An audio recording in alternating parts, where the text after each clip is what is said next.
Hi everyone, দিনটা ছিল 28শে October. সেদিন ছিল আমার কম্পিউটার ক্লাস শেষ হওয়ার পর সন্দীপ আসে আর আমাদের কিছু গ্রসারির জিনিস নেওয়ার ছিল। তো সব কিছু নিয়ে বিল করে আমরা বেরিয়ে পড়ি। আমার কিছু জলে দেওয়া ওই প্রদীপগুলো নেওয়া ছিল, কিন্তু এখানে প্রচুর দাম বলছিল। জিনিসগুলো তো অনেক সুন্দর ছিল, কিউট কিউট, কিন্তু দাম বেশি হওয়ার ফলে আমি আর নিইনি। তারপর গেছিলাম এই লাইটের দোকানটাতে, প্রচুর ভিড় ছিল, তাই আবার এই দোকানটাতে আসি আর পছন্দ মতো 4টে লাইট কিনেছিলাম। আর আমি যা যা কিনেছি সব কিন্তু ভিডিও শেষে তোমাদেরকে আমি অবশ্যই দেখাবো। এখানে সন্দীপ ওর বাবার জন্য কিছু প্যান্ট নিচ্ছিল, তো প্যান্ট নেওয়ার পর দেখতেই পাচ্ছ আমি সুন্দর একটা আলপনা দিয়েছি, তো আবার ফেব্রিক দিয়ে।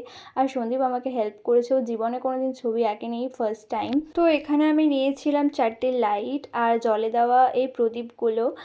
আর নিয়েছিলাম এই সুন্দর পদ্ম ফুলটা, যেটা কিন্তু জলে দিলেই জ্বলে উঠবে। আর নিয়েছিলাম মাটির প্রদীপ। তোমাদের কেমন লাগলো অবশ্যই জানিও। দেখা হচ্ছে নেক্সট ভিডিওর সঙ্গে, ততক্ষণের জন্য রাধে রাধে।